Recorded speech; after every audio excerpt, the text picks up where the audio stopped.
vamos a desahogarnos. Sí, queremos encontrarnos. Sí, necesitamos mirarnos. Sí, deseamos escucharnos. Sí, nos pensamos juntos porque sí, necesitamos ESI. La E, sí. En un mundo de usados capitalistas, hay que tener coraje para ser mariposa.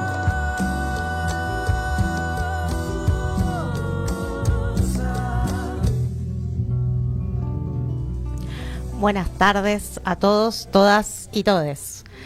Hoy, 16 de mayo de 2025, en este programa vamos a estar conversando sobre economía. Y a veces nos ponemos a pensar por qué un programa que discute, piensa las problemáticas de géneros y diversidades va a discutir sobre economía. Y es porque no es solo una cuestión que nos afecta en lo simbólico, sino también en nuestra realidad concreta como mujeres y diversidades. Más particularmente vamos a hablar de economía y del acuerdo con el Fondo Monetario Internacional. Este acuerdo al que llegó el gobierno de Javier Milei exigió, antes de su firma, una fuerte reducción del déficit fiscal, lo que llevó a recortes profundos en el llamado ítem de gasto público. Estos recortes afectan directamente a sectores que emplean mayoritariamente a mujeres y también a diversidades. Para hablar de números concretos, trajimos un informe que se lanzó para el último 8 de marzo del CEPA, que muestra que la posibilidad de este acuerdo con el Fondo Monetario por parte del Gobierno Nacional no es neutro en términos de género. Sus costos recaen de forma desproporcionada sobre mujeres y diversidades, profundizando desigualdades preexistentes que hemos discutido y traído a esta mesa. El ajuste no solo es económico, sino también social y simbólico. Algunos de los puntos principales de este informe, que está subido en la página del CEPA, tiene que ver, por ejemplo, con la brecha de ingresos. En el tercer trimestre de 2024, la brecha de ingresos personales entre mujeres y varones alcanzó el 27,7%, aumentando más de un punto porcentual respecto del mismo periodo del año anterior. La brecha en el ingreso por ocupación principal también se ubicó en 27,7%, marcando el punto máximo de esa serie y reflejando un incremento de 5,1 puntos en esta brecha. La desigualdad es aún más pronunciada en el empleo informal, donde la brecha de ingresos es del 33,3%. A su vez, algo que venimos diciendo hace mucho y que obviamente sigue sosteniéndose, es que las mujeres estamos sobrerepresentadas en sectores de bajos salarios. Constituimos el 95,2% en el trabajo doméstico, el 72,6% en el ámbito de la enseñanza y el 71,3% en el ámbito de la salud. En contraste, nuestra participación es significativamente menor en sectores mejor remunerados, como el caso de la industria, que nos ubicamos en un 25,5%, o la minería, que es solo un 9,4%. A su vez, la tasa de actividad, es decir, de empleo en las mujeres, es del 52,1%, 18 puntos porcentuales inferior a la de los varones, que se encuentra en un 70,5%. Además, estamos sobrerepresentadas, como dije antes, en los deciles de menores ingresos, el 61,4% en el decil más bajo y solo el 35% en el decil más alto. El informe también muestra una caída del empleo registrado en sectores feminizados, principalmente en el trabajo registrado doméstico, y una pérdida significativa del poder adquisitivo de nuestros salarios en ese ámbito. Se perdieron 15.748 puestos de trabajo en el sector de trabajadoras de casas particulares entre noviembre de 2023 y noviembre del 2024. A su vez, el poder adquisitivo cayó un 21,8% de enero de 2025 en comparación con noviembre de 2023. No hay que ir muy lejos en otros editoriales de este programa, en el que denunciamos a su vez el desmantelamiento institucional de todas las políticas públicas con perspectiva de género que existían antes de la llegada del gobierno de Javier Milei y compañía. El cierre del Ministerio de Mujeres, Géneros y Diversidades fue degradado primero a una subsecretaría y luego una dirección dentro del Ministerio de Justicia, punto al cual vamos a volver en un ratito. Y por supuesto, se cerraron muchísimos programas que dependían de este ministerio. Estos números se agravan si pensamos en los hogares llamados para el registro monoparentales, pero en realidad monomarentales, los cuales nosotras nos hacemos cargo en soledad de nuestras casas. Las brechas salariales son mucho más significativas. Las mujeres que están a cargo de hogares monomarentales ganan en promedio un 20% menos que aquellas que son jefas en hogares nucleares, es decir, junto a otro adulto, y un 21,9% menos que aquellas mujeres que no tienen hijos a cargo. El 61,4% de estos hogares depende exclusivamente del aporte de la madre, lo que incrementa su vulnerabilidad social y riesgo de pobreza. Y por supuesto, se profundiza la concentración en los estratos de más bajos ingresos. Más de la mitad de los hogares monomarentales se encuentran el 20% de menores ingresos, lo que indica esta sobrerepresentación. Pero además, hoy, 16 de mayo de 2025, y siguiendo con esta lógica de ajuste sobre nosotras y nosotres, el Ministerio de Justicia, a través de su cara y su jefe, que es el ministro Mariano Cunio Libarona, anunció vía Twitter la eliminación de los últimos programas vigentes del Ministerio de Mujeres, Géneros y Diversidades que había quedado en su cartera. Este tuit dice lo siguiente: eliminamos 13 programas ideológicos creados por el kirchnerismo, que eran financiados por todos los argentinos.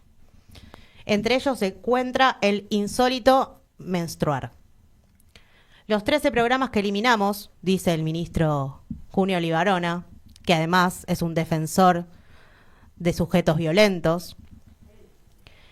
Los 13 programas que eliminamos, dice, son el programa Menstruar, el programa de promotoras y promotores territoriales de géneros y diversidades, el fortalecimiento de las organizaciones sociales de género y diversidad, todo el programa de las escuelas populares de formación en género y diversidad, Macachas y Remedios, el programa de perspectiva de género e igualdad en la diversidad en el desarrollo rural, llamado Sembrar Igualdad, el programa de acceso a derechos para personas travestis, transexuales y transgénero, el programa de dispositivos territoriales de protección integral de personas en contexto de violencia por motivos de género, el programa de participación social y ciudadana en materia de género y diversidad, el programa de igualdad de géneros en el trabajo, el empleo y la producción, llamado Igualar, el programa de apoyo urgente y la asistencia integral inmediata ante casos de violencia extremas, el programa de capacitación en perspectiva de géneros y diversidades para el sector privado, Formar Igualdad, el programa Producir y el programa General. Y además de listar en este tuit todos los programas que, como dijimos anteriormente, no tienen que ver solo con una cuestión de batalla simbólica, sino que afecta a nuestros cuerpos, a nuestras vidas, a nuestras cotidianidades, cierra el ministro con la siguiente frase: eliminar este despilfarro le ahorrará 6.000 millones de pesos por año a los argentinos. 6.000 millones de pesos por año. Eso no alcanza a cubrir ni una cuota que hay que pagarle al Fondo Monetario Internacional por el préstamo acordado. No hay ajuste que no recaiga sobre nuestros cuerpos feminizados. Cada punto del PBI que se recorta es una olla que no se llena, es una escuela que no se repara, es un hospital sin insumos y una red de cuidado que se rompe. El acuerdo con el FMI no es neutro. Tiene género y castiga a quienes ya vivimos en la precariedad constante. Mujeres, lesbianas, travestis, trans, no binarias. Una vez más, tenemos que afirmar que nosotras y nosotres no debemos nada, con lo cual no debemos pagar esto con nuestras vidas. El fondo nos exige recortes, o le exige al gobierno recortes, pero no nos dice qué hacer con el hambre, con el desempleo, con la violencia que se agudiza cuando el ajuste impacta. Ellos negocian con cifras, con Excel, mientras nosotras resistimos con nuestros cuerpos y nuestras redes. No hay justicia económica si no hay justicia de género. Lo volvemos a decir fuerte y juntas. Fuera el FMI de nuestros territorios, de nuestras políticas y de nuestras vidas. Ni un ajuste más, ni una mujer, ni una disidencia menos.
Descalza, medio enredada en el pasado.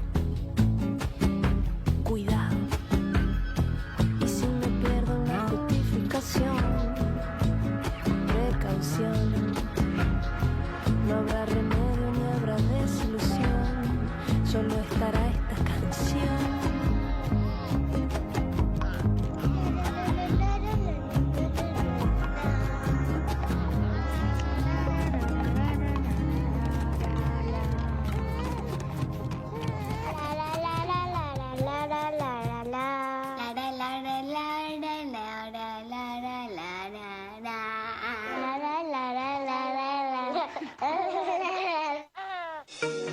Estás escuchando Radio UTE. La Secretaría de Acción Social tiene estos beneficios para vos. 10% de descuento para afiliados UTE en Rasloc Bar, comida orgánica y vegana. Comunicate al 11 3 352 1861 o entra a la página www.rasloc.com.ar. La escuela pública como bandera y en el aire. Convenio UTE Flaxo. Tu sindicato te beca. Diplomaturas superiores y especializaciones. Ingresá a flaxo.org.ar para conocer todas las propuestas. Un cero a la izquierda. Todos los miércoles de 18 a 19 horas. Con la conducción de Fernando Proto. Yo quiero estar a la izquierda del cero. Todos los lunes, 17:30, llega Cultura en Ronda, un nuevo programa que te trae las escuelas de música a la radio, en Radio UTE. Para pensar la educación sexual integral, invitades que sí. En la E, sí.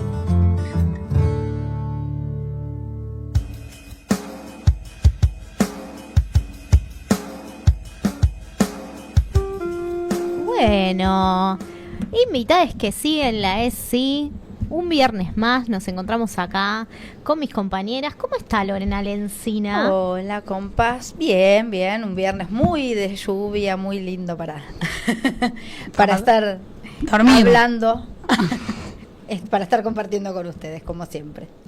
Nati, ¿cómo estás? Bien, bien, con ganas de terminar el viernes en la radio con ustedes, ¿no? Como que siempre sí. Esa energía que se mueve, que cambia un poco, ¿no? El clima de afuera y el clima también con el que llegamos después de toda una semana, que es lo que siempre pensamos de los programas de los viernes, ¿no? Como es el final de la semana, algo tiene que pasar para terminar, empezar el fin de otra manera, así que acá estamos. Qué bueno que acá estamos y también tenemos una invitada de lujo que está conectada. A ver si la vemos, la podemos ver. Está en vivo. Sí. Yo no la vemos nosotras. Bueno, sabemos quién es. Ahí está Lucy Caballero, militante feminista. ¿Cómo estás, Lucy? Hola, compañeras, ¿cómo están? Estoy sacando el agua. Uy, qué momento. Sí, la verdad que el temporal bueno, pasó fugaz. Doble agradecimiento que estés a pesar del agua. No, al contrario, unas disculpas porque iba a estar presencial, pero ya me imaginaba que se iba a complicar. Posible. Entre el temporal mileísta y el temporal ¿del clima? ¿no? Claro, es demasiado. Así que estás ahí bien cuidada, acá nosotras también, así que perfectas. Sí, bueno, primero siempre le preguntamos cómo estamos, cómo estás y un poco, bueno, pensar lo que nos convoca hoy, ¿no? Primero eso, ¿cómo estás? ¿Cómo estás con el temporal, con todo lo que está pasando?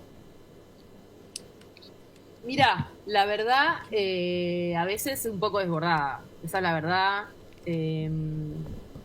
Me da mucha ansiedad la destrucción, ¿no? La destrucción que hay.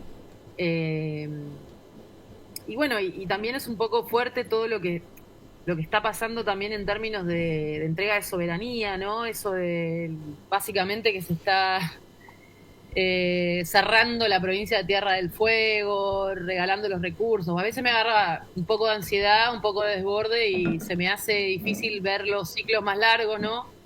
Hay mucha gente que pasó momentos más difíciles que te dice, ¿no? Hay que tener paciencia, hay que combatir, luchar, organizar y al mismo tiempo saber que la historia es así y hay momentos que son difíciles y bueno.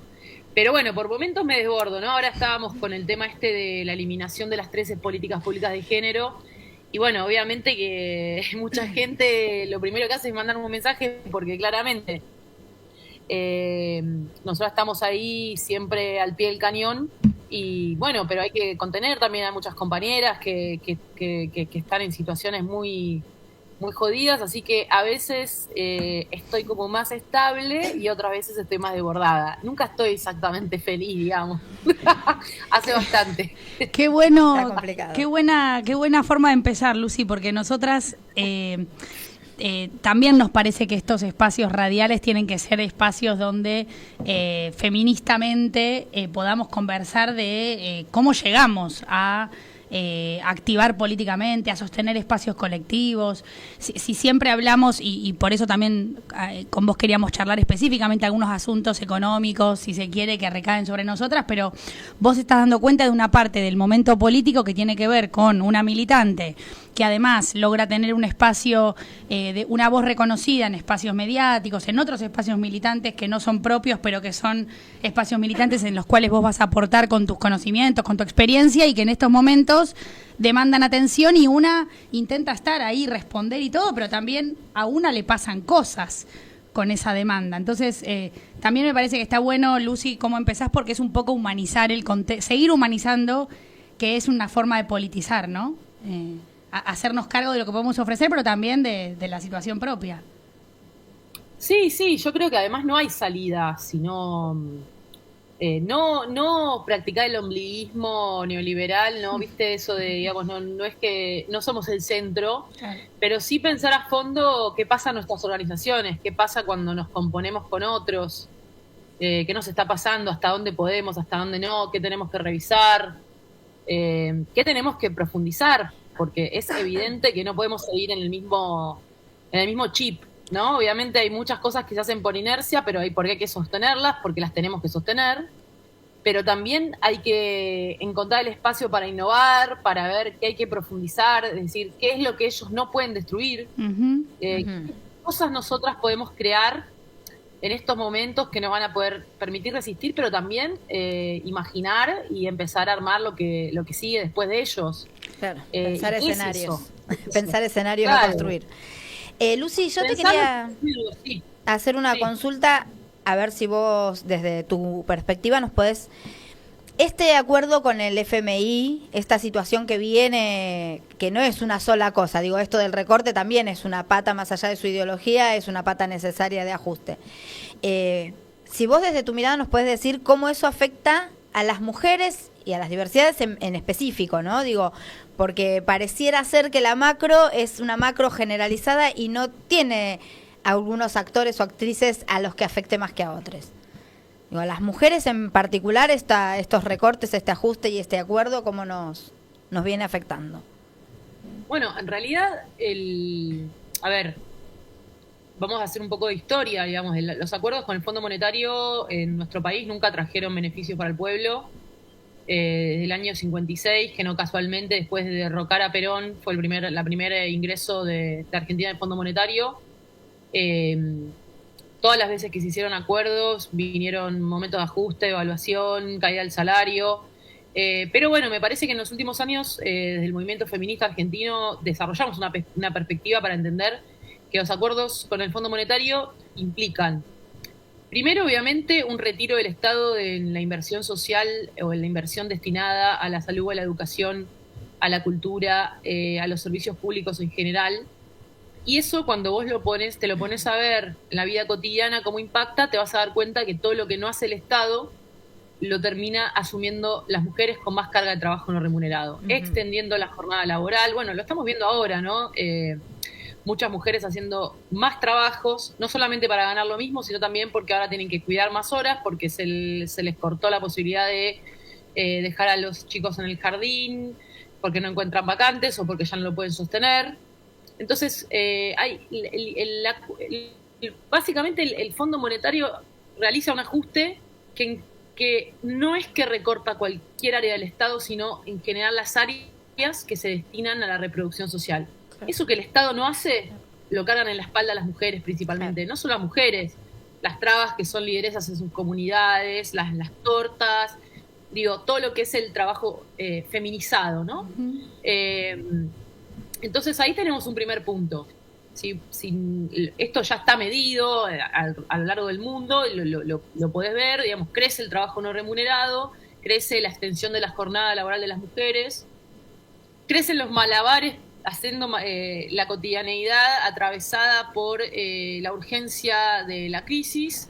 Y después tenés medidas puntuales que el Fondo Monetario viene pidiendo desde que está en Argentina en el 2018, que fue cuando volvió, después de el acuerdo de Macri, que es, por ejemplo, dar de baja las moratorias previsionales, que eso es algo muy concreto que lo venimos denunciando, los sindicatos, las mujeres sindicalistas, los movimientos sociales, porque además no es una medida que afecta a las mujeres trabajadoras formales, sino también a las mujeres de la economía popular, a las mujeres trabajadoras del hogar, a las mujeres que están ahora en trabajos informalizados. Ahora mismo, pensá esta crisis, hay un montón de mujeres que no van a estar, primero porque el trabajo se volvió más precario, el Estado está fomentando el trabajo precario cuando le dice a las empresas que les perdona las multas por tener trabajo no registrado, un Estado precarizador, y que todas estas mujeres que están ingresando ahora al mercado laboral o que están en el mercado laboral ahora van a empezar a tener, ya vienen de trayectorias laborales marcadas por el trabajo precario o por saltar del cuidado al trabajo formal y toda esa complejidad que se va dando en la vida de quienes cuidan. Bueno, Hoy mismo en Argentina 9 de cada 10 no se van a poder jubilar, y eso tiene que ver con una demanda muy concreta del Fondo Monetario. El Fondo Monetario está, diría, obsesionado en atacar el gasto previsional en Argentina, la inversión previsional en Argentina. Es ahí donde encuentran el grueso de los recursos que quieren destinar al pago de intereses, y ahí vemos una afectación muy concreta de la vida de las mujeres, ¿no? Porque además va a afectar a los hombres, pero 9 de cada 10 mujeres hoy en Argentina no se pueden jubilar. Y ya está empezando a pasar. Nos mandan mensajes a nosotros a la página. Fui a ANSES y me dijeron que no puedo entrar a la moratoria. Claro. Entonces, el Fondo Monetario es enemigo de los derechos de las mujeres. Eso nos tiene que quedar claro y nos tenemos que organizar desde ahí. Pero bueno, hay muchas formas en que este acuerdo afecta particularmente a las mujeres, ¿no? También, obviamente, el Estado, el otro día discutíamos con una compañera que decíamos, bueno, el movimiento feminista argentino está marcado a fuego por el Fondo Monetario, ¿no? Tuvo sus momentos de mayor masividad, por supuesto, en el 2015, pero después vinieron las huelgas y apenas empezábamos a soñar, a poner en agenda toda la discusión sobre la remuneración del trabajo comunitario y demás. El fondo aparece como un gran corset y una gran aplanadora en relación a lo que pudimos inscribir institucionalmente, de lo que estamos soñando y de lo que estamos escribiendo en cada documento y lo que estamos militando en cada barrio. Fondo Monetario Internacional vive de precarizar trabajo y de crear áreas de trabajo no remunerado. Claro. Es decir, es mentira que el capital se reproduce a sí mismo como capital. Es decir, vive y vampiriza nuestras vidas. Wow, esa frase, vive y vampiriza nuestras vidas. No, y yo me quedo pensando también en qué importante que es caracterizar bien las trayectorias laborales de las mujeres y las diversidades, porque ni hablar que la homogeneización del trabajo asalariado no alcanza, sino fundamentalmente lo que no alcanza en esa categoría es a describir la totalidad de la precarización y la informalidad en la que estamos. Porque vos decías que muchas veces en la discusión política, sobre todo, eso no se ve, que es lo errático de esas trayectorias, de la salida de un trabajo no registrado al trabajo asalariado, del trabajo asalariado con un puchito informal por fuera del horario laboral asalariado porque no llegas a fin de mes, sumado a que llegas a tu casa y tenés pibes o pibas para cuidar y estás sola. Entonces, o sea, ya a la acumulación de jornadas laborales en las mujeres, que ya lo veníamos denunciando al calor este año que se cumplen 10 años del primer Ni Una Menos, ahí ya lo habíamos aprendido y ahora se suma lo errático, aún así todo peor, de esas trayectorias informalizadas, precarizadas. Nada, pienso que importante es tener buenos diagnósticos, porque después las políticas también tendrían que poder acompañar esas trayectorias vitales que indefectiblemente vamos a salir, o esperamos salir de la crisis en la que estamos, ya no solo con el problema de reconozcamos el trabajo no remunerado o reconozcamos el trabajo de la economía popular, sino qué hacemos con los efectos o con los saldos de este capitalismo horrible que es la informalidad y la precarización por todos lados. Sí, la verdad que es algo que tenemos que discutir desde ahora, afinar. El otro día discutía con Luz Irmi, ¿no? Que obviamente queremos la vuelta de las moratorias, pero también las moratorias tienen su límite, ¿no? Sí. En un contexto de tanta precarización laboral, pues, hay sectores que están diciendo en realidad habría que universalizar la PUAN, ¿no? Claro. Que la PUAN no tenga todos los requisitos ahora de todos estos certificados de pobreza aberrantes y humillantes que te piden, y que además es un monto que es inferior al salario mínimo, a la jubilación mínima, es el 80%. Sí, subir la PUAM y establecer una jubilación mínima digna para toda esta masa de trabajo precarizado que va a existir. Realmente deberíamos discutir las feministas esto. Yo creo que quizás después del 3 que vamos a estar más en el medio de la batalla callejera, quizás hay que establecer bien cómo discutir este mundo del trabajo, que cada vez va a ser más heterogéneo, porque ahora le sumamos la economía de las plataformas. Sí. Ya no es que vos decís, bueno, es solamente las mujeres que cuidan, y es como vos decías, no es solamente las mujeres que cuidan y de repente dejan de trabajar en el mercado formal para cuidar. No, ahora tenés millones de combinaciones, la jornada laboral cada vez es más extensa, más heterogénea, una persona hace 3 tipos de trabajo el mismo día. No sé, los tacheros trabajan de Uber, las mujeres buscan a los pibes en la guardería y van a hacer Didi, o sea, tienen emprendimientos en la economía popular y Uber, y así estamos, digamos. Sí, ahí vos decías algo que por ahí me parece que también es un punto que tenemos que tocar y desarrollar. Son 2 cosas. Cuando hablaste de la jubilación mínima y del salario mínimo, que acá se llama salario mínimo vital y móvil, yo el vital y móvil ya como que lo estaríamos debiendo, porque vital no llegamos como ni a la mitad del camino. Pero además está en esa concepción de vital, qué sé yo, no están contemplados, por ejemplo, la cuestión habitacional, ¿no? El tema de alquileres, que fue una de las primeras leyes que borraron de un plumazo, que nos aseguraba, por lo menos a quienes alquilamos, tener 3 años de un poquito de estabilidad y no tener que volver a desembolsar todo lo que implica el movimiento. Más allá del desarraigo, lo que implica económicamente moverse de un alquiler a otro, con todos los requisitos. Ahí me parece que es otro tema para hablar, el tema habitacional, ¿no? Sí, en general cuando estamos hablando de la pobreza, no estamos en el INDEC, no está midiendo los alquileres, ¿no? Claro. Eso es. El otro día hablaba con un compañero que me decía que en la ciudad de Buenos Aires, por poner una ciudad donde estamos en este momento, digamos, crecieron los inquilinos en los últimos 10 años un porcentaje enorme. O sea, ¿qué quiero decir con esto? Que hoy el acceso a la vivienda en alquiler es la primera forma de acceso a la vivienda de la clase trabajadora. Claro. Y vos no lo medís cuando medís la pobreza, no lo medís cuando medís la indigencia. Por lo tanto, tenemos cifras totalmente, digamos, subrepresentadas, claro, en relación a lo que es la pobreza hoy. Y claramente hoy creo que la ley de alquileres para mí es un ejemplo muy claro, ¿no?, de cómo se prefiguraba los postulados de la economía libertaria, que incluso fueron muchos tomados por personas de nuestro propio campo. Eso es lo peligroso, ¿no? Nosotros defendíamos la ley de alquileres y nos decían, bueno, ustedes están agarrados a una ley pero en realidad la gente no la quiere. No, pero se trataba justamente de dar esa batalla, porque lo que estaba haciendo justamente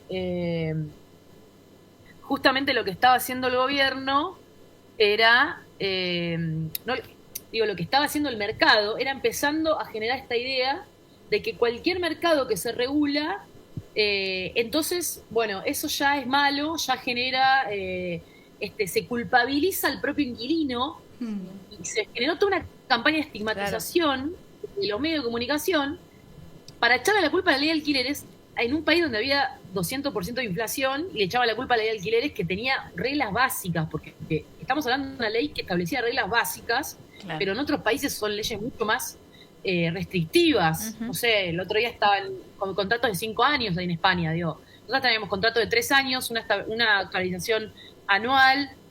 Bueno, lo que se terminó por evidenciar es que cuando vos justamente desregulás un mercado, lo que termina pasando es que se promueve el abuso, se promueve la especulación, y se desprotege básicamente el que tiene que alquilar.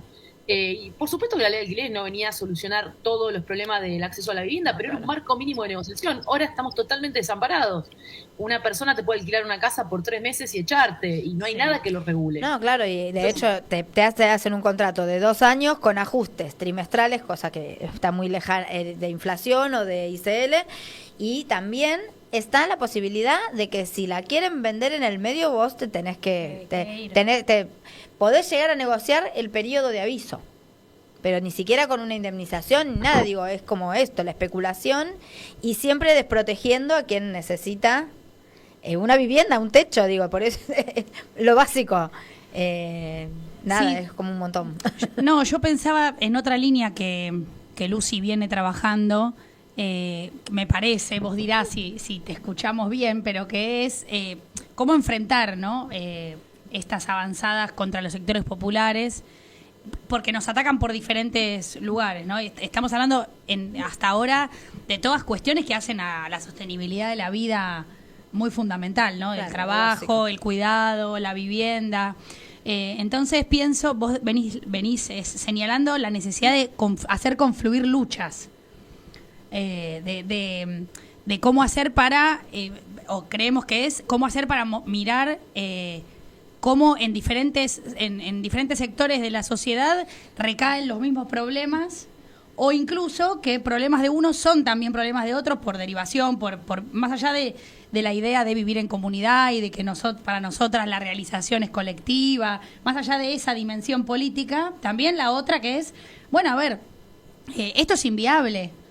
Y lo que te pasa a vos me va a afectar a mí en 10 años o cuando me quiera jubilar. La jubilación no es un problema para mí ahora, pero lo va a ser en algún momento. La cantidad de compañeras nuestras del sector educativo que tienen hijos, que tienen hijas y que viven laburando todo el día y ya no imaginan dónde van a trabajar sus pibes cuando salgan de la escuela y no saben a dónde van a ir a laburar, por ende nunca se van a ir de la casa, por ende, o sea, se siguen sumando los problemas, ¿no? Sí. Entonces, pienso en eso, en la alternativa de organización, si no va por el lado de, vos decís, juntar las luchas o los micro asuntos que en realidad no son micro, sino que son muy graves en cada persona. Pienso en García Linera diciendo hace varios años como qué medidas creativas necesitamos para enfrentar al fascismo. No te vamos a pedir que nos des las recetas, por supuesto que somos parte incluso de la construcción, pero ¿qué ves ahí de la posibilidad de juntar luchas? ¿Ves ahí una potencia que todavía no nace del todo?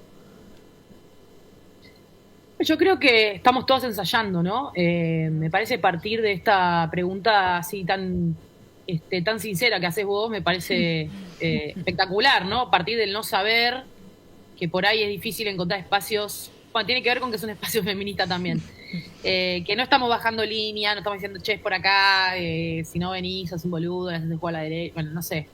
Me parece que arrancar no en un sentido culpabilizante, ¿no? Porque me parece que hay distintos niveles de responsabilidades, de los cuales tampoco estamos exentas, pero me parece que son distintos, ¿no?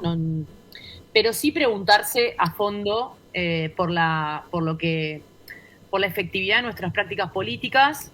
Yo creo que alguna de las claves, una tiene que ver con construir cercanía entre luchas, eso seguro, formas de confluencia que no necesariamente tengan un objetivo de especulación política, ¿no? De otro tipo de confluencias donde que muchas las feministas lo hicimos. Anteayer estuve en Mar del Plata, en la Secretaría de Extensión del Trabajo Social, y me decía, bueno, nosotras qué le aportamos al campo popular. Una escuela de unidad. Muchas veces nuestras propias orgánicas estaban enfrentadas por internas y nosotros nos juntábamos igual. Y después aparecíamos un 3J, un 8M juntas y nos decían, che, ¿qué hacen? Y no sé, somos amigas, qué sé yo. Hicimos una asamblea, estamos de acuerdo y estamos en la calle. Me parece que hay un trabajo muy fino de tramar las luchas en el que se ponen en juego muchas cosas. No es agarrar y decir, che, ¿estás de acuerdo con este documento? No, tiene que ver con generar confianza, con volver a generar liderazgos, liderazgos que tengan autoridad a partir de lo que sostienen con el cuerpo. Una compañera que venga y te diga, che, necesito que estés conmigo al lado de esto, que vos creas en esa compañera, porque es una compañera que viste en 55 lugares poniendo el cuerpo y le crees, y más allá de que pertenezca a una organización que compite con la tuya.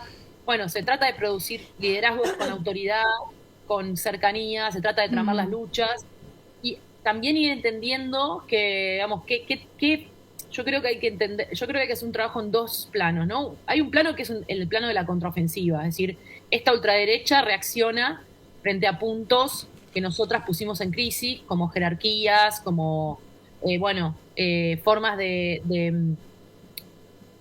trabajo que no estaban remuneradas, que no estaban reconocidas, pero también hay una astucia en la ultraderecha en leer ciertos procesos de larga data que han producido cambios importantes en la subjetividad, que han dado una respuesta a un malestar existencial, a una incertidumbre radical que sienten las personas, y me parece que ahí tenemos mucho que aportar las feministas, en cómo hacer una política de cercanía, claro, una política de los afectos, pero no en un sentido, digamos, en un sentido de decir, bueno, hago esto y me quedo tranquila, ¿no? Digo, de construir desde ahí, sí, desde ahí hasta lo macro, digo. Me parece que hay que hacer un trabajo que tiene que estar muy, muy situado en la reflexión sobre la efectividad de nuestras prácticas políticas. Tienen que surgir nuevas cosas.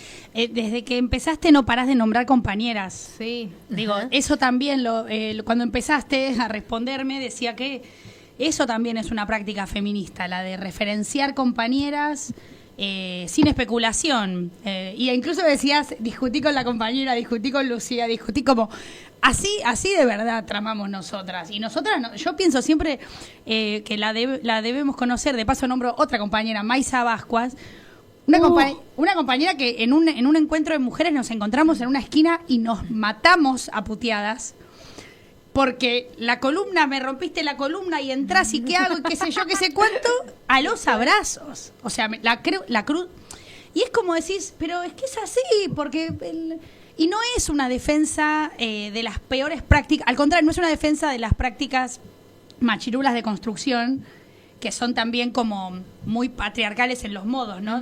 Nosotras con Alba desde este programa siempre decimos, hay algo en la construcción de la militancia travesti trans que nos da pistas también para entender cómo se trama, cómo es una trama política, cómo se puede construir comunidad con otras compañeras, aún desde, aún en la no. diferencia. Sí, aún en la diferencia y bueno, y siendo espacios también políticos partidarios distintos, que es como vos decís, Lucy, me parece que también hemos aprendido que por arriba las ciertas líneas de la política se siguen manejando aún del campo propio con una lógica súper patriarcal, de designación, de decisión, de manejo de recursos y de articulaciones políticas, mientras que por abajo, mientras que sigamos abajo lo haremos desde abajo, pero cuando podamos no hacerlo de otro lugar, lo haremos de otro lugar, se traman cosas que sobrepasan la lógica patriarcal muchas veces y que nos terminan juntando en una marcha de mínima y en una organización de otro tipo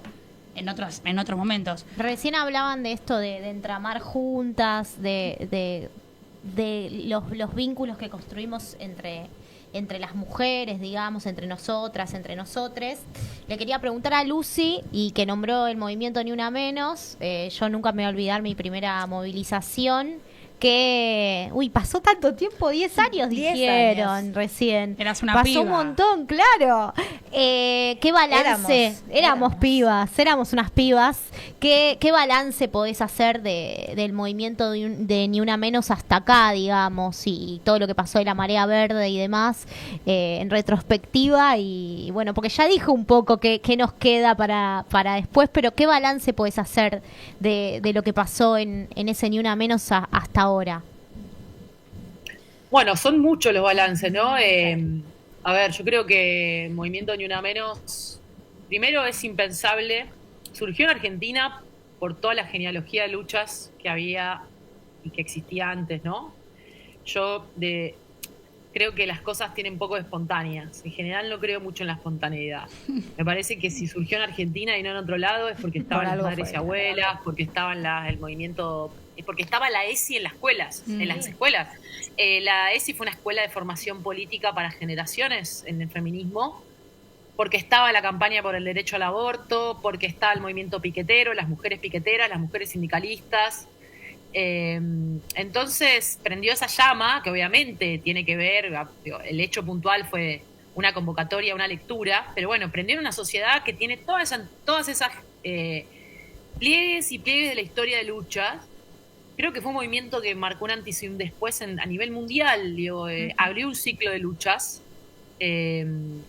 Abrió un ciclo de luchas en algunos países más que en otros. Digo, tampoco quiero homogeneizar, porque si vas a Bolivia las compañías te dicen, mira, ni una menos acá es muy chiquito, las huelgas no existieron, bueno, por eso.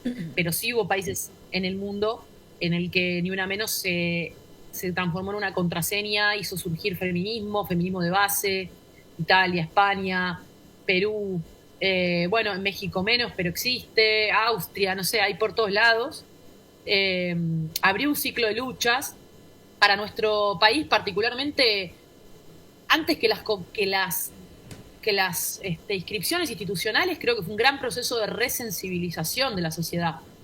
Cambió los umbrales de tolerancia respecto a la violencia, cambió las relaciones personales, cambió la percepción que tenemos de las desigualdades de género. Me parece que después hubo un recorrido, el movimiento fue cambiando. Por ejemplo, pongo otro hito en lo que fueron las huelgas. Las huelgas creo que pusieron una agenda muy centrada en la justicia social, que no pasó en todos los países. Sí. En Argentina fue un movimiento que la violencia por razones de género quedó trabajada en relación a otras violencias, las brechas salariales, la brecha de género, la deuda. Digo, me parece que ahí hicimos una gran pedagogía haciendo esas huelgas. Creo que después obviamente llegaron algunos triunfos institucionales. El derecho al aborto obviamente tiene que ver con el trabajo de la campaña, pero creo que la masificación de Ni Una Menos aportó. Y después obviamente políticas públicas hoy se dieron de baja 13, pero creo que también hubo un saldo muy grande a nivel de innovación política, ¿no? Todas estas instancias de organización que se dieron en todo el país, asambleas, reuniones de amigas, la que saca el pañuelo por la ventana, la que se junta con la otra a discutir, la que el día de Ni Una Menos en el colegio discute la violencia. Digamos, todas esas cosas son incontables, no se pueden medir en leyes. A mí me da risa cuando hablan de la efectividad de las políticas, ¿no? ¿Cuán efectivo fue ese movimiento? Y es ese movimiento en términos de lo que cambió en los momentos microscópicos donde se juegan las relaciones de poder. Desde el momento en que vos le decís a tu jefe, no, yo no voy a aceptar que me sigas tocando el culo por un sueldo bajo. Todos esos cambios microscópicos y capilares que hizo el movimiento creo que fueron gigantes. Algunas inscripciones institucionales hubo, creo que no fueron todas las que estábamos pidiendo. Todavía revisando el primer documento de Ni Una Menos no se consiguió, no sé, el patrocinio jurídico gratuito. Después se fue agregando capas de demandas, ¿no? Por ejemplo, en la pandemia se hizo muy fuerte la demanda por la vivienda. La primer obstáculo que tiene una persona que está atravesando violencia de género es la vivienda. Total. Y lamentablemente en la etapa anterior eso no se pudo trabajar, pero sí se trabajó en el programa Acompañar, que fue un programa importante porque no exigía denuncia. El balance siempre es positivo en el sentido de lo que se generó en esa clave, ¿no? De cómo se cambió la sensibilidad. Me parece que por eso estos tipos reaccionan y tratan de hacer usar el Estado para hacer una contrapedagogía de esa sensibilización que hubo en la sociedad. Pero no somos las mismas. Y así como nosotras no somos las mismas, tampoco son los mismos todas las personas que pasaron más o menos cerca de ese movimiento.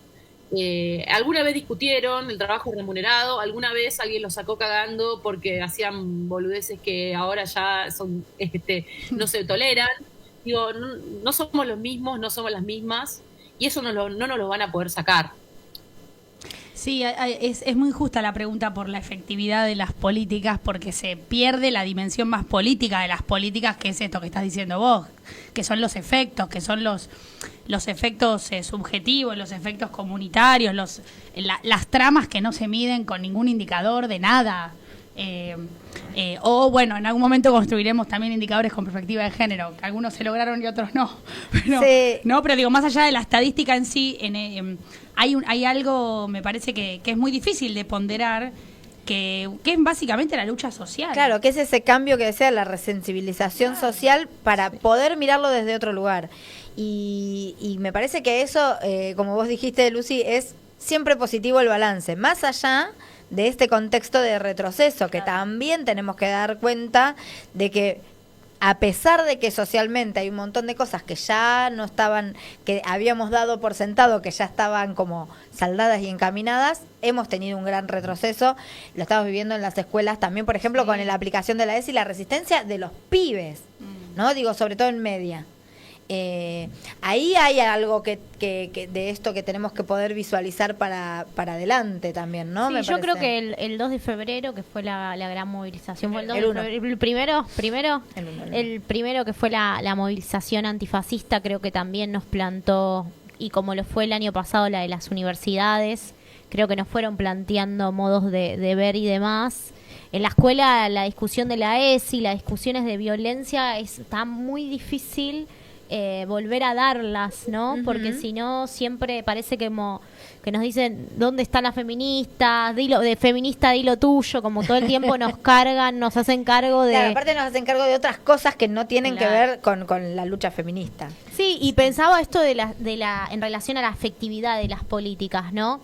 Que a veces es de poder, digo, en la escuela llamar al 144 por si una compañera vivía problemas de género, violencia de género, digo, va más allá esa afectividad, pero bueno, ahora que pareciera que todas las cuestiones de género están mal vistas, es muy cansador dar todo el tiempo la batalla y empezar a discutir. Sí, no solo mal vistas, sino que están en retroceso esos derechos que el Estado garantizaba, el acceso, incluso estamos al un poco modo hartas. Hashtag hartas, también hay que decirlo. O sea, llegamos al viernes como podemos, hartas, no... Vos también. Vos también. Tenemos también un poco. Viernes de lluvia, de agua, de cierre de campaña, por suerte. Sí. La candidata. Hashtag harta. Sí, algo quería decir, porque estamos muy orgullosas que Nati esté ahí. Obvio. Es una de nosotras. Sí, claro. Es una de nosotras. Hay que decirlo.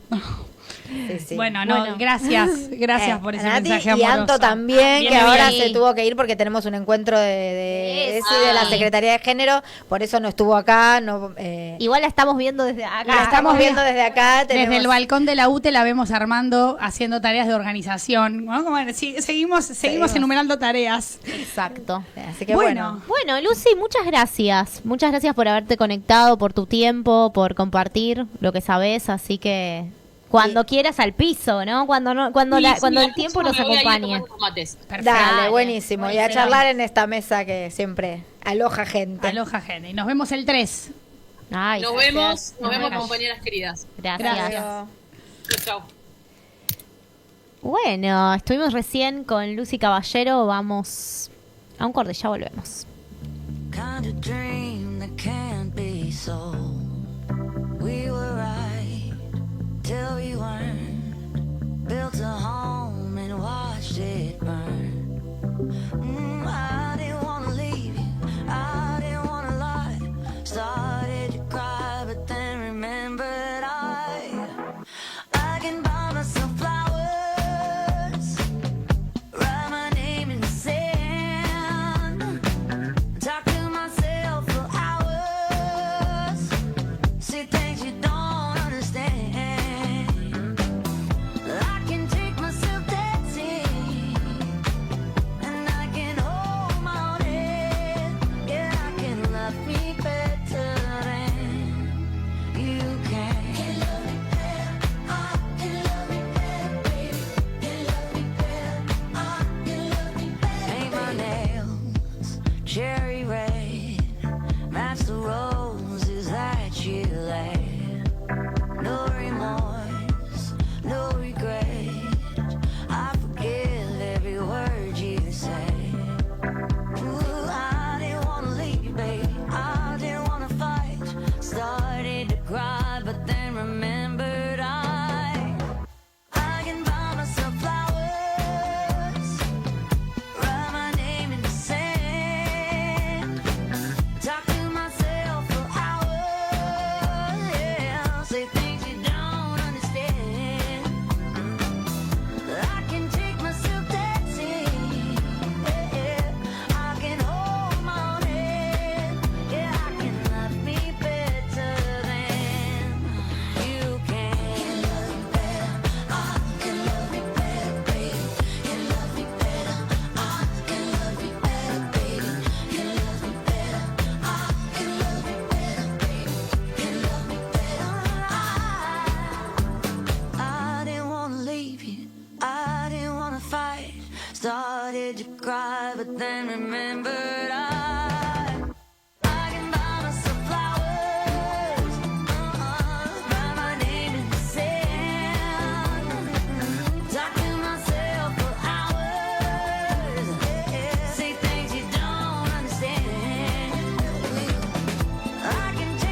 La Secretaría de Acción Social tiene estos beneficios para vos.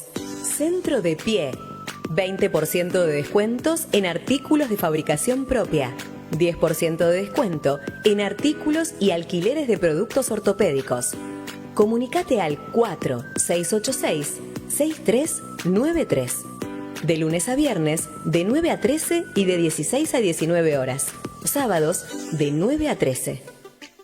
Todos los jueves, de 18:30 a 20 horas, escucha Radio Técnica, el programa de la Secretaría de Educación Técnica. Salgan para el taller. Todo lo que necesitas saber sobre la técnica y querés conocer en Radio UTE.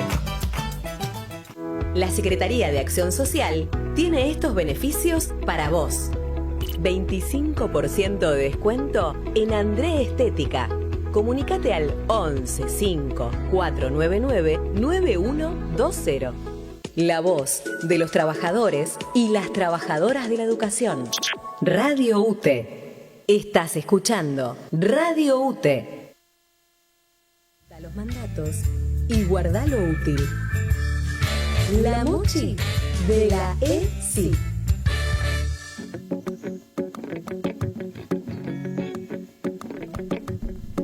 La Mochi de la sí, está Lu, nuestra querida productora, nos acompaña. Hoy no me vas a echar, ¿verdad? No, nunca. Claro, nunca lo hiciste ni lo volverás a hacer. No. ¿Verdad? Ahí va. Está nuestra productora acá porque nos trae algo para compartir. De paso le mandamos un saludo a Mar, que ya va a volver. sí. Que no se les haga costumbre porque Mar va a volver. No, igual no es una fea costumbre que estés acá. No, y aparte, espera, nos llevamos tus recomendaciones. Yo estuve escuchando Colapsonautas, me gustó. ¿Te gustó? Sí, me gustó. Y también me fui con unas ganas de armar un compost de vuelta. Así que, porque he tenido en mi casa, en Ramos tenía más espacio, digamos, y ahora es verdad que en un departamento es un poco más difícil, pero se puede, así que bueno. Recordamos que Colapsonauta es un podcast que recomendé la semana pasada Sí. y que va de conciencia sobre el colapso ambiental. De ahí la idea del compost. Bueno, hoy traigo algo que no tiene que ver con el ambiente, pero sí. Pero sí, se trata de una novela que se llama La ciudad invencible, de Fernanda Trías, es una escritora uruguaya, y estuve escuchando todo el editorial de Anto, la entrevista con Lucy Caballero, y encontraba un montón de referencias al territorio, a la corporalidad, y esta novela va de eso. Porque explora lo que nos pasa a las personas cuando habitamos los espacios que habitamos. Cuando habitamos el cuerpo, cuando habitamos la casa, cuando habitamos la ciudad. En esta historia, que les voy a leer la primera oración de la sinopsis que escribe Paula Puebla, dice: amor y pertenencia, violencia y desapego. Esas parecen ser las esquinas del cuadrilátero en el que la uruguaya Fernanda Trías escribe la ciudad invencible. Nada de invisible, esta ciudad es invencible. Amor y pertenencia, violencia y desapego. Es una historia en donde se trasluce un hecho de violencia de género, pero solo se trasluce, solo está sugerido. La protagonista nunca blanquea qué es exactamente lo que pasó, pero sí que se deja ver todo el tiempo. Y cuando la entrevistaron, unos amigos le hicieron una entrevista a esta escritora, y ella dijo que fue absolutamente a propósito, que el objetivo era mostrar aquello que siempre está presente pero nunca está explícito. Entonces la violencia de género en esta novela ocupa ese lugar, de aquello que está pero solo reflejado a través de la marca que deja. Lo que sí está elaborado de manera más explícita es la relación con los lugares, la relación con el cuerpo, con estas cosas que sí habitamos, y desde la perspectiva del desarraigo, porque a esta protagonista le sucede que tiene que migrar con su familia cuando ella es una niña. Mira. Entonces tiene que cursar todas sus situaciones traumáticas, la muerte de su padre y este hecho de violencia de género que está implícito constantemente en esta ciudad que le es conocida pero también no. Hablamos la semana pasada sobre la solastalgia, Sí, esta me idea acuerdo. del cambio del entorno y me parece que también está presente aquí. Y respecto de cómo nos relacionamos con estos lugares y el sentido que les damos a los lugares que habitamos, me gustaría leerles un pequeño pasaje, porque siempre parece que las cosas que nos pasan, las lindas, las muy lindas, y las feas, las muy feas, no tienen nada que ver con el lugar que habitamos, sino, y tal vez no sea verdad, no quiero decir y no es verdad porque no tengo la verdad, pero me parece interesante esta perspectiva. ¿Cómo nombrar las cosas? ¿Cómo acercarse lo más posible al asunto que se quiere contar? Es decir, al corazón del asunto, no a la anécdota. Porque no se puede llegar a él en línea recta. Hay que merodearlo, dibujar el contorno a partir de las múltiples vueltas y los múltiples intentos, de modo que al final el asunto quede expuesto como un hombre invisible al que se le ha tirado una sábana encima. Una nueva ciudad también se construye así, merodeándola, recorriendo las calles y sus espacios hasta llenarlos de significado, hasta que esa esquina no sea más una esquina de casas a medias demolidas, con un cartel de farmacia titilando en la noche, sino el lugar donde besé a la muchacha y casi pensé que me casaría con ella porque era linda, rebelde y estudiaba filosofía.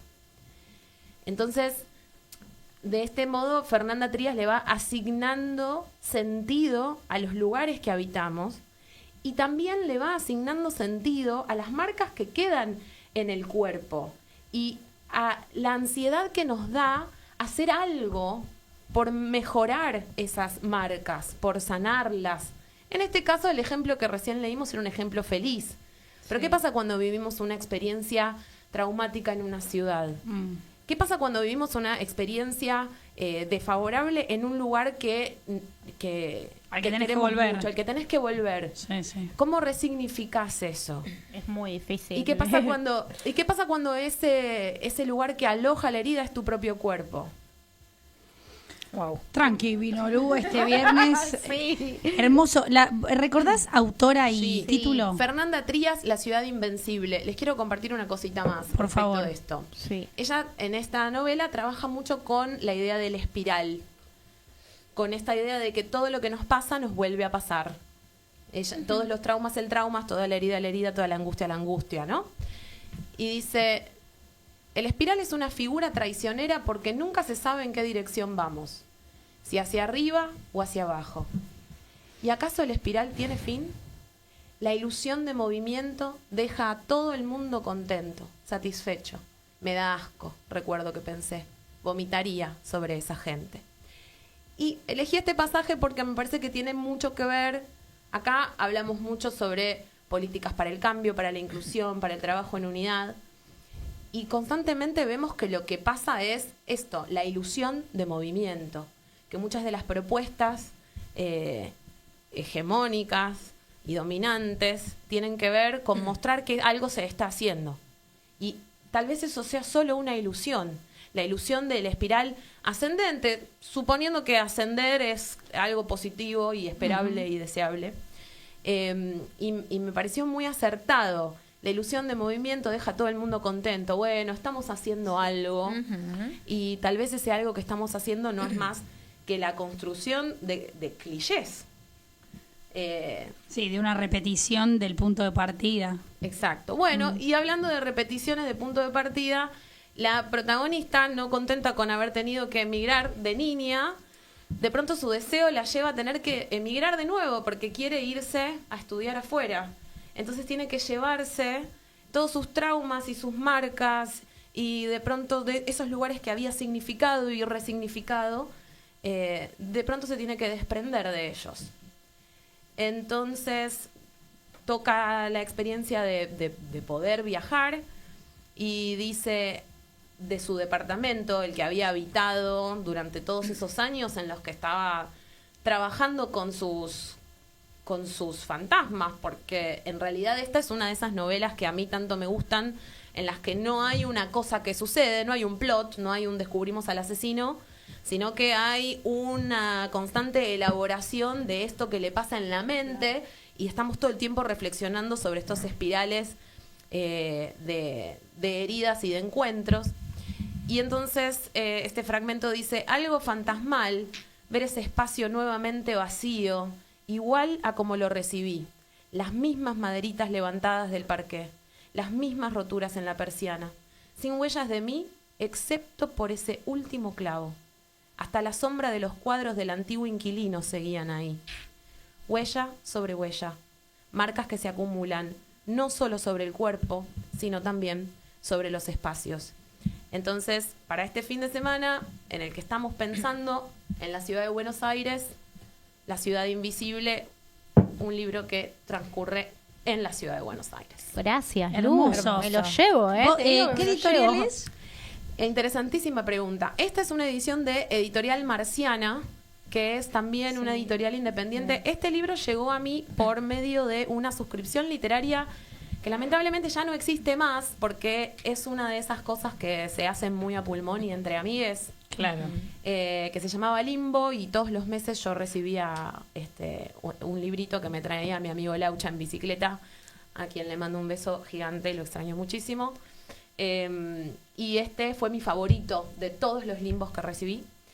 Y bueno, esas movidas independientes, no solamente por la editorial, el último libro que traje, y la mayoría de los que trae Mari también, son ediciones independientes, emprendimientos pequeños, de escritores latinoamericanos también que digamos, se juegan se juegan el amor en lo que escriben, ¿no? No lo hacen por otra cosa. Bueno, Gracias. Lu, Yo la estoy buscando sí. para comprar, ¿eh? No, Lu aparte tiene una forma de contar que te invita a querer saber más. Sí, ¿no? exacto. Digo, es como... Sos una gran vendedora. Bueno, eso sí que jamás me lo dijeron. Ah, ¿viste? Original. Siempre algo nuevo. Realmente No, nunca me la verdad habían es dicho que una es cosa esto, es así. como que nos metes en lo que te produjo a vos. Alegría. Esto Alegría de es contagiar. compartir esas sensaciones, que no es nada fácil compartir sensaciones. Y qué importante lo que decía en este domingo de votación, que bueno, se piensa la ciudad, me parece que es sumamente atinado. Así Sí, que sí, muchas un gracias. domingo de Lu. votación donde un gran número de candidatos no conocen la ciudad, ¿no? Bueno, Veda también. electoral. Veda. Bueno, Lore, vos Bueno. también, ¿no? Estuviste en Netflix, ¿dónde estuviste? En Yo alguna estuve- plataforma, ¿no? No, sé si en lo- realidad esto es algo que ya vi hace un tiempo, y cuando pensábamos en el contexto económico y esto que tenía que ver con la entrevista y que tenía que ver con el tema de hoy, automáticamente se me vino a la mente una serie que se llama, acá la traducción es Las cosas por limpiar, su nombre original está Maid. basado en Maid, en un libro, Maid, que quiere decir criada, que mucama se inventa como la queramos traducir, gracias, porque es muy viernes. El libro se llama Criada, trabajo duro, poco pago y madre que quiere sobrevivir. O sea que ahí ya tenemos una pauta de... Esta serie se estrenó en el 2021, en octubre del 2021 en Netflix, todavía está, así que eso es un buen dato que se puede seguir viendo. Está basada en una historia real, y la que decide llevarla al cine o a la plataforma es la propia autora del libro, ¿no? Que está basado en su vida. La historia trata de una mujer joven que está estudiando, trabaja, tiene algunas... Es una joven que viene de una familia disfuncional, por decirlo de alguna manera, con una madre que tiene una bipolaridad no diagnosticada, una secuencia de historia con el padre que no voy a spoilear porque va a aparecer en la película, pero que ella está como en soledad, digo, no tiene un aporte, un respaldo de familia, un respaldo muy grande. Y en ese trabajo conoce, en un grupo de jóvenes como ella, a un chabón que le vuela la cabeza, porque además lo ve, wow, están en un bar de esos donde recitan, ella tiene la aspiración de ser escritora, y escribe y comparte lo que ella va escribiendo, que tiene que ver con su vida, en ese escenario, en ese micrófono del bar donde trabaja.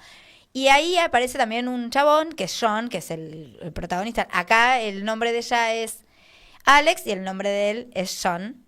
La autora se llama Stephanie Land, que es basada en su vida. Volvemos a esto de la historia real, porque me parece que es un dato no menor, que por ahí perdemos de vista cuando aparece Hollywood en escena, perdemos de vista la No red. todo es ficción. Claro.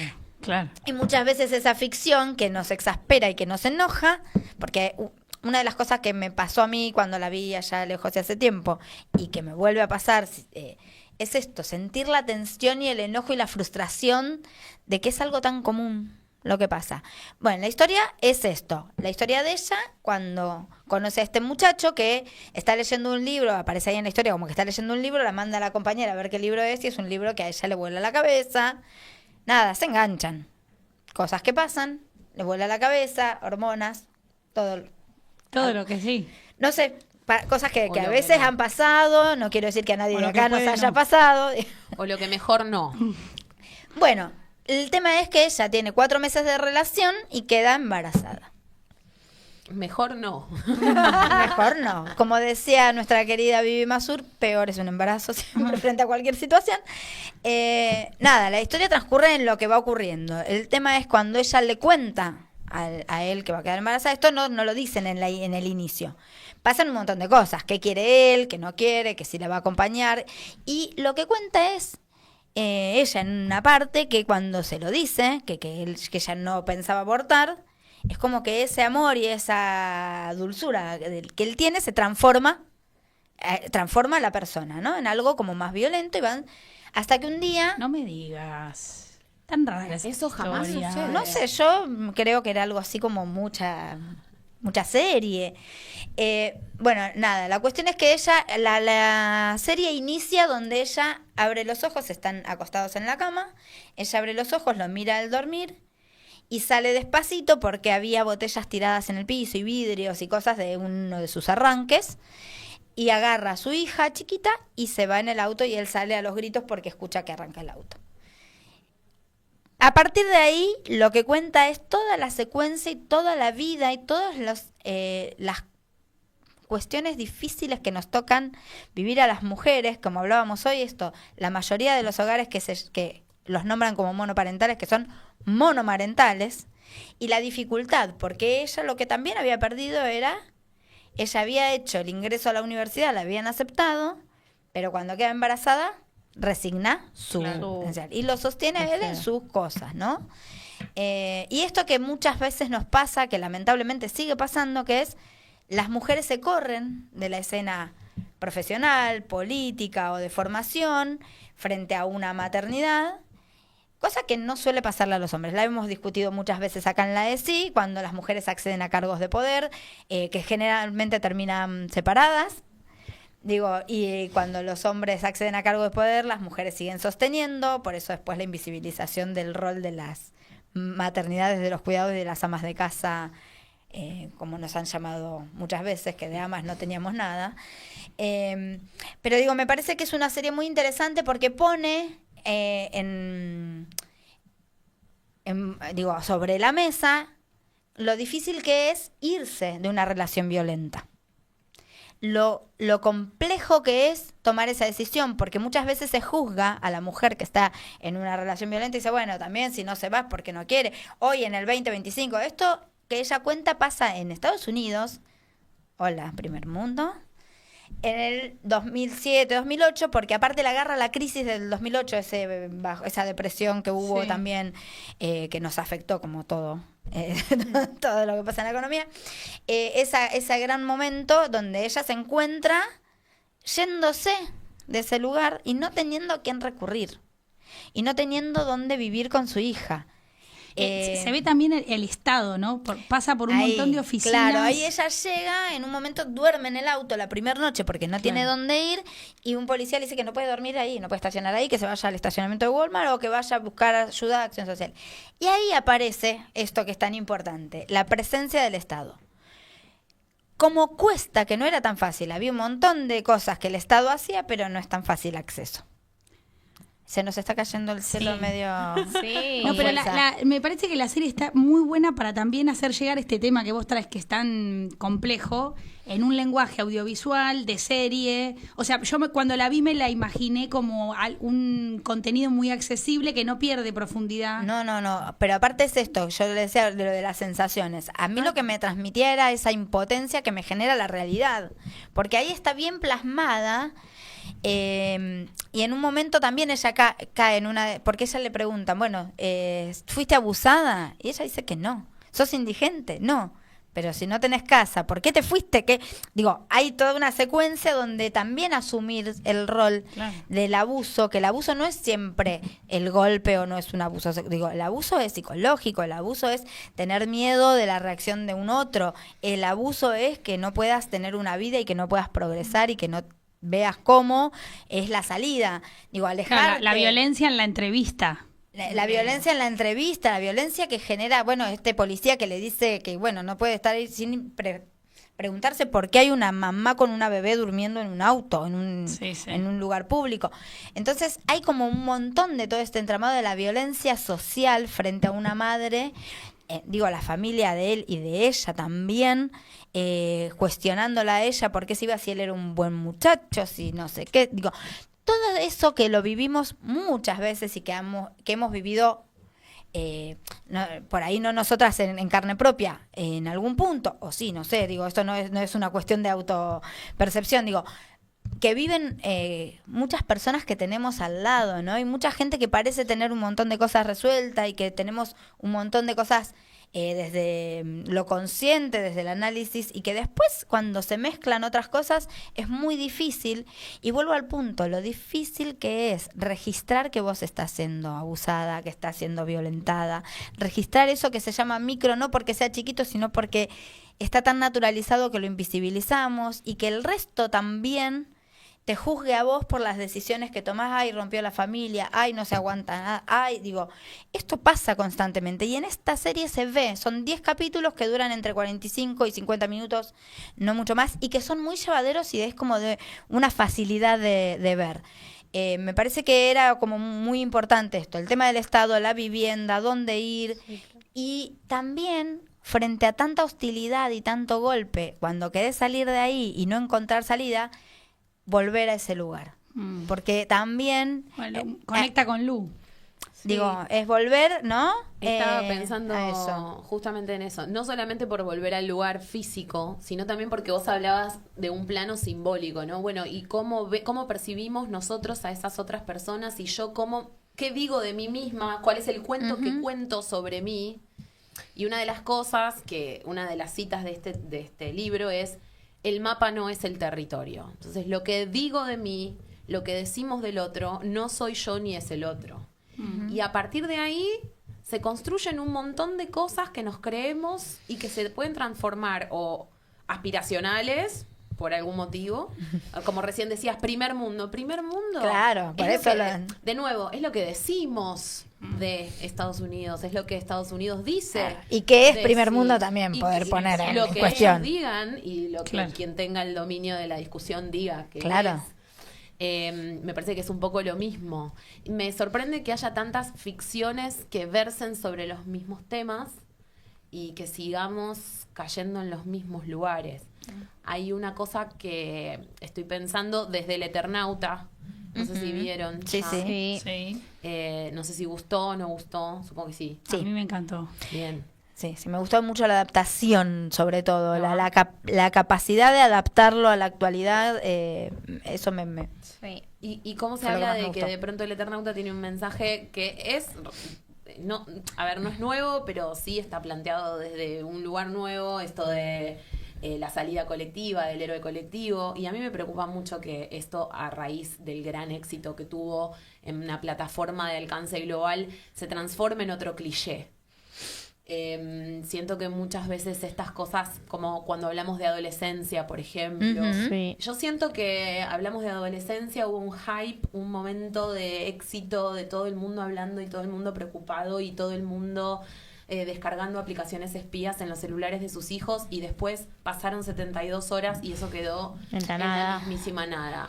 Entonces me pasa algo con estas ficciones que alcanzan la masividad, de pensar, esto no será una movida de algún poder que no estoy pudiendo ver para que se transforme en un mensaje lavado y en realidad no llegue a ningún lado y sigamos repitiendo como eslogan, el amor todo lo logra. No, digo, ahí eso me preocupa. Ahí voy a decirte algo que desde mi punto de vista como militante tengo que sostener, porque si no... si yo no tuviese alguna cuestión optimista en el pesimismo de la razón, si yo no tuviera algo de optimista, no sería militante, ¿no? Y tampoco estaríamos acá, y tampoco seríamos docentes, y tampoco un montón de otras cosas. A mí me genera también el mismo miedo. Digo, de hecho hoy hablábamos con Nati que la que quedó esa frase de lo viejo sirve, no sirva para arraigarse también de nuevo al conservadurismo, pero sí me parece que de algo de esto que se mueve en algunos lugares dormidos, porque nosotras lo estamos todo el tiempo cuestionando, viendo, analizando, pero en algunos lugares dormidos despierta, y con que despierte, como yo dije, yo soy docente, mi idea era cambiar el mundo, pero me conformo con ir cambiando algunas realidades. Mi metro cuadrado. Claro. ¿No? Digo, No, pero con esto también, con que llegue algunos dormidos que despierten a mirar esto, ya me parece que logramos algo. Antes que diga Nati, pero a los chicos les llegó un montón como de repente estaban buscando la biblioteca del Eternauta, la biblioteca de la escuela, y eso para mí fue fantástico, más allá de de que caiga en el cliché, perdón. No, que yo creo que parte de la victoria de la posmodernidad y de la derecha lavada y de los liberalismos fascistas es hacernos creer que no hay ninguna posibilidad de construir universales que logren, si los universales fueron los que congregó a la comunidad social hasta la década del 80, uno puede decir, bueno, ahora no hay universales. Bueno, sin buscar algo que nos totalice, porque eso también puede asfixiar, me parece que nosotras lo que nos mueve a seguir estando es encontrar que algo de todo eso que se mueve por afuera y que parece ser tan apabullante es posible de ser transformado. No conformarnos con poco, pero sí, evidentemente una fibra toca, digamos, que toque algo no es lo mismo que no toque. No nos vamos a abrazar los comer pequeños logros. Claro, abrazar los pequeños logros, pero no para seguir. Claro, porque en definitiva me parece que algo conecta, estas series o estas pelis conectan con algo de lo que pasa y por eso tiene efecto positivo. Me parece que el punto es no comerse la curva de que todos hablamos de lo mismo, porque parte de la victoria de ellos es creer que, porque está la serie en Netflix, todos asumimos el bullying, la violencia, no sé qué cuánto. Sabemos que no, en todo caso es seguir abonando a la construcción de que es un insumo que nos viene bomba, que para puede poder servir introducirlo. Claro, que nos puede servir para trabajar. Pero qué sé yo, también nuestra generación creo que se preocupa por estas cosas porque venimos de esas décadas en las que Hollywood contaminó la vida social de las personas y nos vendió una cultura de consumo. No, y también como esto, me parece que cada vez veo más que porque vi esta serie que tiene este mensaje, ya estoy trabajando. Claro. Por ser el cambio que quiero ver en el mundo. Y después salgo a la calle y hago cualquier otra cosa. Como sí. esto me pasa. O vuelvo a juzgar a una mujer que vive totalmente. en violencia, o vuelvo sin observarse, lo ¿no? que le Porque pasa al adolescente. También es cierto que uno a veces dice, esto sí es por acá, tengo que empezar a implementar, mirá qué buena idea, sí. Y después es re difícil darse cuenta cuando estás pifiando. Total. Por eso conócete a ti mismo y eso es como lo más importante, pero me parece que entre tanto contenido de entretenimiento, no sé si estamos llegando a la reflexión. Me parece que sí en los espacios de escuela, como los docentes que llevan este tipo de cosas al aula y acompañan, como hablábamos de ESI y literatura el año pasado. Tal cual. El tratamiento que hicimos aquí mismo de la serie Adolescencia y de tantas otras, o sea, en esos marcos, con ese diálogo, con esa calidad de acompañamiento, me parece que va la charla de la charla de feria, como decíamos, la charla de feria, charla no de a la feria, charla de feria, la charla de una feria. remera, Hablemos sin saber, por favor. También, no. Bueno, nos seguimos negando a eso. Es nuestra parada. Exacto. Por eso Nos negamos necesitamos eso. que nos escuchen. Mirá cómo favor, linchó, como linchó al final. claro. Mirá. Por eso necesitamos que nos escuchen. Una buena. Hoy una compañera de escuela con la que compartimos, que le pedí el otro día la compu para terminar el editorial, quedó ahí y yo me fui, le cerré la compu y ya está. Y estaban en la EMI ayer y la compañera de ella abre así y lee el editorial Y le dice, ¿esto lo escribiste vos? Dice, no, porque hubiese estado buenísimo que lo compartiéramos para analizar el tema de inclusión. Y dice, entonces se pusieron a escuchar el programa, así que hoy dijeron que no lo podían escuchar en vivo, pero seguramente lo iban a escuchar. Dos Espectacular. más, son dos más. Lo encuentran en YouTube todos los días del año, loco. En YouTube. Y empezaron a esperá. compartirlo en el grupo de escuela también. Así que, chicas, por ahí nos escuchan un poco Papay. más. También nos encuentran en Instagram con pequeños reels y demás recortes de lo que estamos viendo. Bueno, nos encontramos pronto. El próximo viernes en Un la placer. ESI. Gracias Nati, gracias Lu, gracias Lore. Gracias a ustedes. Juli. Y nos vemos pronto. Hola, hola. Te la mi contestador. Si no te atiende el teléfono, seguro que no quiero hablar como perra, perra. Y de todas las mejor. En tu vida no vas a conocer ninguna pibita como yo. Esos negocios ya no me interesan. Si hasta hace poco pichaba. Tengo la porque si no de la mesa interrumpiste mientras contaba. Puta, pero no tarada. Debería ser abogada. No se me escapa ninguna jugada. 980K, solo en enero va. En el año son 100 más. Llueve money, quiero más. Quiero más, quiero más, quiero más. Él me llama, dice quiero más. Quiero más, quiero más, quiero más. Para usted aquí ya no. Hola, hola. Te la mi contestador.